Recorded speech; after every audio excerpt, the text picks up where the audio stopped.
Welcome to Jothishi.com.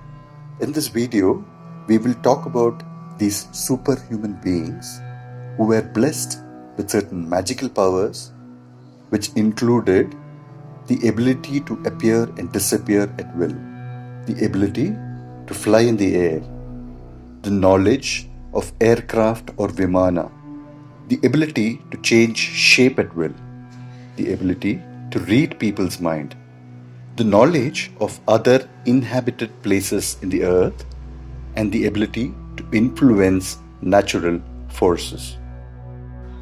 The classical Indian texts like the Mahabharata, the Ramayana, and also the Puranas refer to many exotic tribes.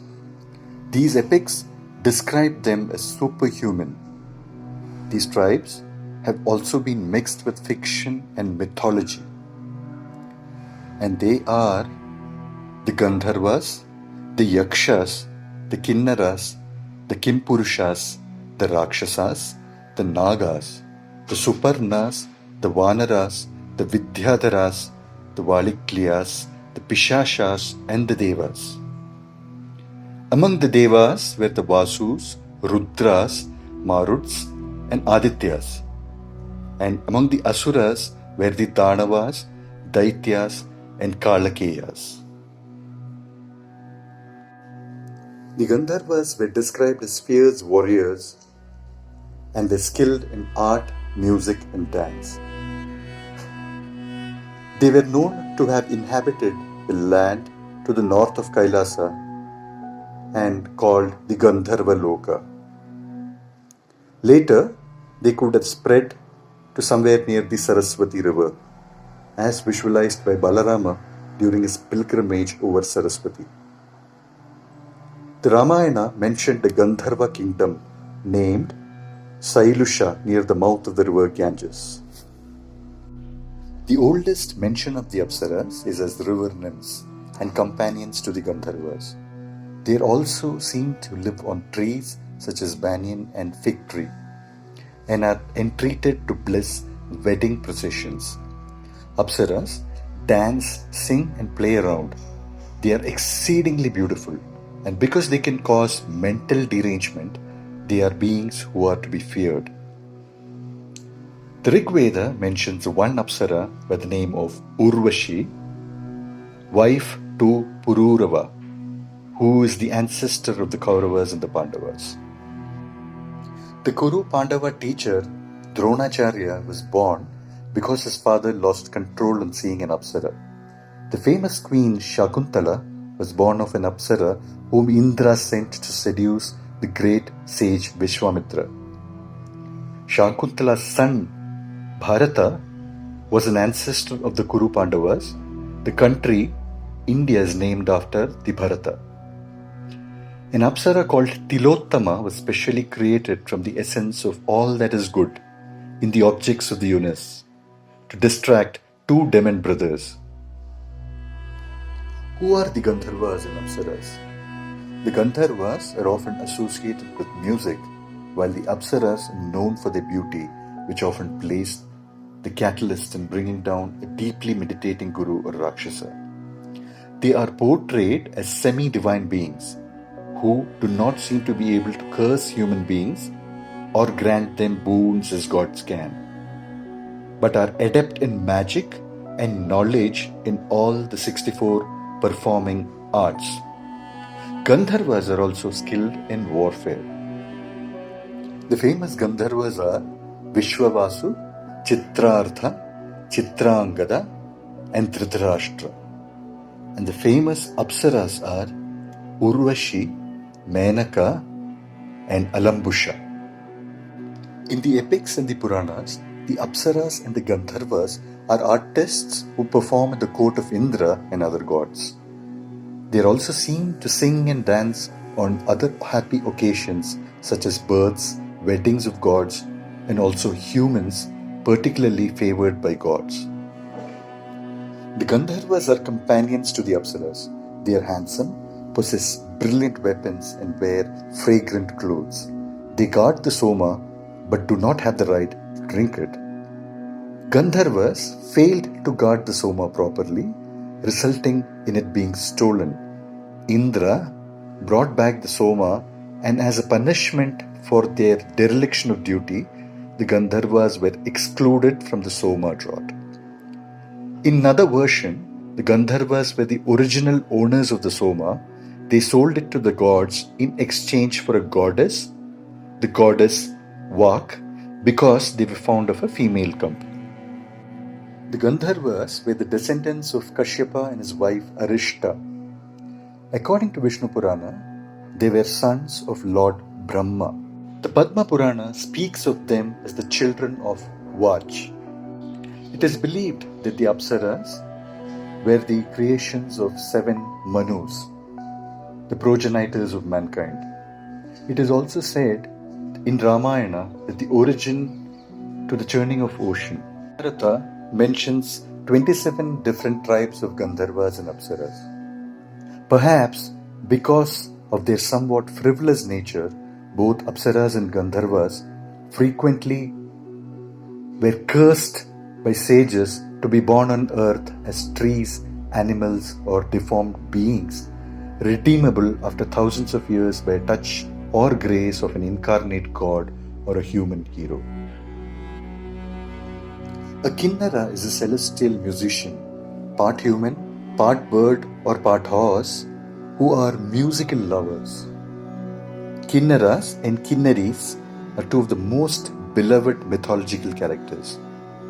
Believed to come from the Himalayas, they often watch the well-being of humans in times of troubles and dangers.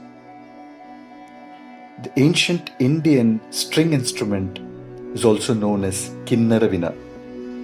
In the Mahabharata, the Kinnaras is described as everlasting lovers who never separate and are eternally husband and wife. They are never interested to become father and mother, and no offspring in their laps. Always lovers and beloveds, ever embracing, they live a life of perpetual pleasures. Kinnaras are noted for their long life. The Jatakas describe the Kinnaras as innocent and harmless, who hop like birds and are fond of music and song, with the female beating a drum and male playing on lute. The ancient sculptures of Sanchi, Barhut, Amravati, Mathura, etc., and paintings of Ajanta describe Kinnaras invariably. In the churning of the ocean, Amrita, the elixir of life, was unequally distributed by deceiving the Daityas, and no Amrita was offered to them in real, and so they are called Asuras. In some texts, the Daityas who refused Varuni are called Asuras. Asuras is described in texts as powerful superhuman demigods with mostly bad qualities. The good Asuras are called Adityas and are led by Varuna. In the earliest layer of the Vedic texts, Agni, Indra and other gods are also called Asuras. Some of the most famous Asuras are Madhu, Ravana, Meghanatha, Hiranyakashipu and Raktabija. Asuras are generally described as Asyati, Devan, Shipati iti Asuraha. The one who abuses Devas is an Asura, or the one who is not Asura or a Deva is an Asura. The Asuras, Rakshasas, Daityas, Danavas and Pishachas are popularly known to cause havoc and damage in the world. Here is some information about these beings. Bhutas is supposed to be jinns, Pretas are zombies, and Pishachas are evil spirits. There is a reference in the Bhagavad Gita which says, Pretan Bhuta Ganams Chanye Yajante Tamasah Janah, means those in the mode of ignorance worship ghosts and spirit. Hanuman Chalisa also has a reference to Preta and Bhuta. भूत पिशाच निकट नहीं आवे, Mahabir jab naam sunave. So what are these Bhuta, Preta and Pishachas? Lord Shiva is described here as a Bhutarath. The ghosts and those who are situated in the material mode of ignorance are called Bhutas. So, Bhutarath refers to the leader of the creatures who are in the lowest standard of material modes of nature. Bhuta means living beings, which includes normal human beings as well. Preta particularly indicates deceased human beings. A being or creature that has completed its assigned age, passed its death, and now is in a state of waiting for the next act of its existence, moksha or mukti, or a new birth, or becoming a preta or a pishacha, is known as a bhuta. Any person who dies gets to the preta yoni, during which time samskars, pindadans, water offerings and other rituals are performed. This is where the preta stays. Pishacha is a deceased being who lands into the Pishacha yoni due to its karma and will continue to stay in it until it is freed by some good act of a saintly person. All three are spirits essentially, with minor differences. Bhuta is a spirit that haunts over a particular place with a specific reason or agenda, similar to what is called a ghost. A preta is a malevolent spirit of a dead body, generally residing in a cremation ground or graveyard, and feeding upon flesh of living or dead humans. Pishacha is a malevolent being that comes into existence when a preta possesses a corpse of another person. The Daityas were the children of Diti and sage Kashyapa. The Manusmriti classifies the Daityas as a good while placing them at a lower level than that of Devas. The most well-known of the Daityas are Hiranyakashipu, Hiranyaksha, Prahalada and Bali. They belong to the Daitya kingdom, hence fought to protect it. Their political powers increased as they were granted boons by Brahma and Shiva, or when they performed yajnas such as Ashwamedha in the case of Bali and Mahisha. They are a race of demons and giants believed to be living in Sutala, one of the 14 lokas. They often raise a war against the Devas and disturbed their religious ceremonies and showed resistance to spiritual forces. Danavas are children born of Kashyapa with his wife Danu. Collectively, the Daityas and Danavas are called Asuras. They are half-brothers of Devas. Some of the famous Asuras are Bali, Banasura, Mahishasura, etc. The Pishacha are flesh-eating demons who have excess veins and pointed, red eyes. Some texts do mention of them being the offsprings of sage Kashyapa and Krodhavasa. Pishachas like darkness and traditionally are depicted as haunting cremation grounds along with other monsters like Bhutas and Vetalas. Pishacha supposedly possesses the paranormal ability to shapeshift and pretend any forms at will and may also become invisible. They can feed on human energy. Sometimes they possess human beings and alter their thoughts. And victims are distressed with a variety of sickness and abnormalities like insanity. Sanatana Dharma believes chanting the Hanuman Chalisa can help getting rid of them. Some famous Pishachas are Betal, Pe Makilir. Some of the famous Rakshasas are Maricha, Shurpanakha, Putana and Ravana. They are believed to be a type of demon or goblin and can change their shape at will.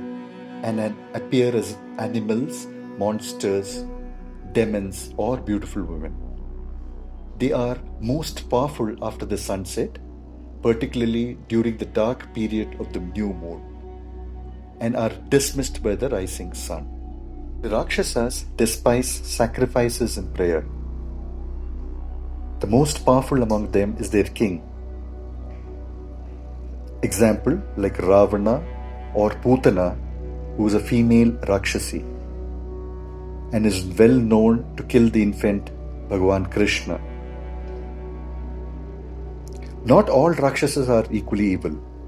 Some of them are like Yakshas or Yakshis, whilst others are like Asuras, who are the opponents of the gods. The term Rakshasa, however, generally applies to those demons who haunt cemeteries, eat flesh of men, drink the milk of cows dry as if by magic. Rig Veda says that Brahma was asleep. Rakshasas are created by breath at the end of Satya Yuga. When they are created, they are filled with bloodlust. They started eating Brahma himself. Brahma shouted, Rakshama.